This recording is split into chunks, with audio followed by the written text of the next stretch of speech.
জাতীয় নিরাপত্তা নিশ্চিতকরণ ও অর্থনৈতিক কর্মকাণ্ডে বাংলাদেশ নৌবাহিনীর অংশগ্রহণ বেড়েই চলেছে। এই ধারাবাহিকতায় চট্টগ্রাম বন্দরের অন্যতম গুরুত্বপূর্ণ শাখা নিউ মুরিং কন্টেইনার টার্মিনালের কার্যক্রম সরেজমিনে পরিদর্শন করলেন বাংলাদেশ নৌবাহিনী প্রধান অ্যাডমিরাল এম নাজমুল হাসান।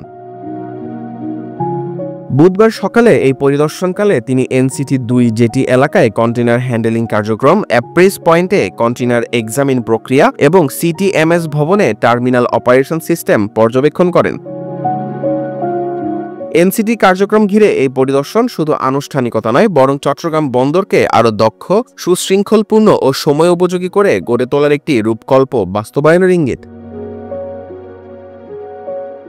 উল্লেখযোগ্য বিষয় হল, মাত্র 2 দিন আগেই গত 7 জুলাই চট্টগ্রাম বন্দর কর্তৃপক্ষ আনুষ্ঠানিকভাবে চট্টগ্রাম ড্রাই ডক লিমিটেডের হাতে NCT পরিচালনার দায়িত্ব হস্তান্তর করেছে।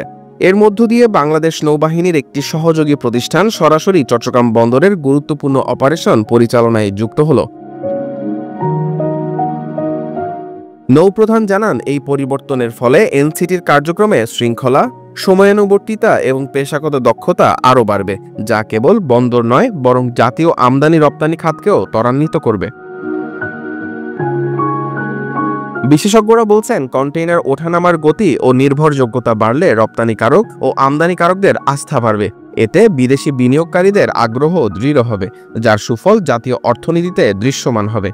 নৌবাহিনী শুধু সাগর সীমা নয়, এখন দেশের অর্থনৈতিক কেন্দ্রবিন্দু চট্টগ্রাম বন্দরের উন্নয়নেও একটি কৌশলগত ভূমিকা রাখছে।